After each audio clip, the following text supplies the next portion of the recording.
The furthest point away from you is your closest point. The point where you die was the first instance of your birth.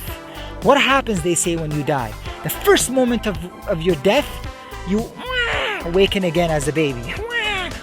That is your first moment. It's because your life is ultimately on this sequence. It's a recorded series in existence. It's literally called DNA. It's your DNA. Your DNA is this reflected series of all the possible outcomes and possible scenarios and events that could have happened in your life. All of those outlined in space and time as moments of the space-time fabric, of the fabric of space-time. The fabric of space-time. Everything we know about the universe is wrong. Everything we know about the universe is wrong. When you look out into space, you see pure darkness. That's because the total amount of darkness,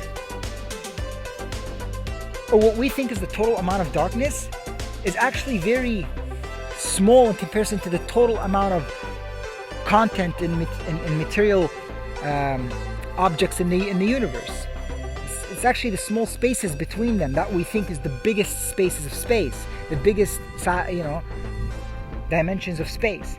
Because what ends up happening is when you zoom out from a planet, let's say you get on this infinite spaceship and you zoom out of the Earth, and the Earth now looks like this globe, and then the moon and the Earth now become close together and they join together into the same light source, and then that same light source joins together into other light sources, so a whole galaxy is now part of a cluster of other galaxies, and all these galaxies bundle up together and they look like they're just the same single point light source.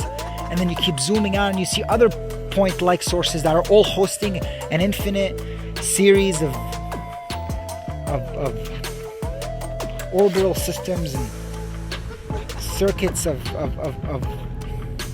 planets and stars, and these bundle up together into discrete points separate from one another, just like you saw one planet separate from another. And let's not forget, when you're on Earth, the moon seems so far away. But when you're outside of Earth, they seem so close to each other. They seem so close to each other. And if you keep going out and out and out, zooming away from the position you're in into infinite outwardness,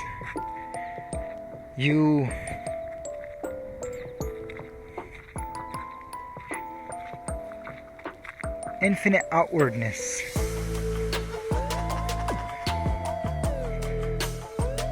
You see the spaces that you took to be the most massive scale aggregates of the world now just little discrete points themselves that are differentiating infinite light source. And that's what happens when you look into light. For example, if you look into the sun right now, it's very deep, microscopically into the sun, you see that there are these infinite light sources, all discretely separated by some kind of dark spots. We say on the sun, dark spots. Hear that? Go Google that, dark spots. That's a scary concept in the universe. Anyway, I'm just taking you into a journey of my own mind into the universe. It's a long journey, but if you stayed this far into the journey, you've witnessed what I've witnessed. If you followed me through and had your own conception of the universe in the way I'm having my own conception of it, then you would have been like, wow, we've been through a long journey. We've been through around the world, around the universe in an hour. What else to talk about? Nothing and everything. It doesn't matter. Say everything and say nothing. It is just a particular instance. It doesn't matter. But it matters the most, because without it you wouldn't exist. So it's always these duality, it's always this contradiction, but not a relativism. It's not one thing different from another, and therefore they don't share any relation, and they're just maintaining itself against the other.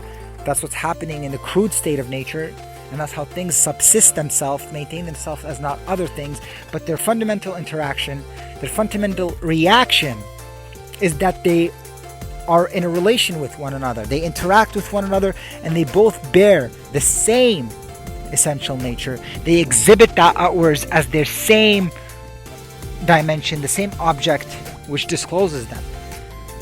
And therefore, the final category of dialectic, we said there are the separate object, the first, the beginning, and then the advance is that their common relation, the things that essentially makes them the same substance, and then the third, which is that their,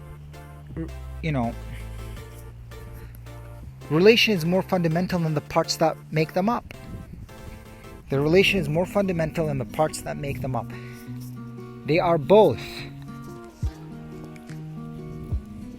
what they are and what they are not. And the synthesis is just a simple outline of the two categories we placed against each other. They're just simply to confirm and say, yep, well, both of them exist as that. And actually, they're not really separate categories. They're just a continuity of the same thing. The end. The synthesis is the end, which was there at the very beginning. Its essential nature. It's fulfilled its essential nature. It's so simple what happened, but it was so deep. You see, nature interacts with you. It's so deep. A tree branch just fell. As I said, it fulfilled its essential nature. That branch did it fulfilled its essential nature. It's the end of summer, and now it's time for it to go. It took in light, and it went through a process of photosynthesis, and it exhibited that light outwards as the actual source for life, your actual experiences. We can say it's oxygen, but it's really just the disclosed dimension, the dimension disclosing all your experiences in the space-time spectrum, which is the duration of your life. I gotta go, otherwise I'm gonna go crazy.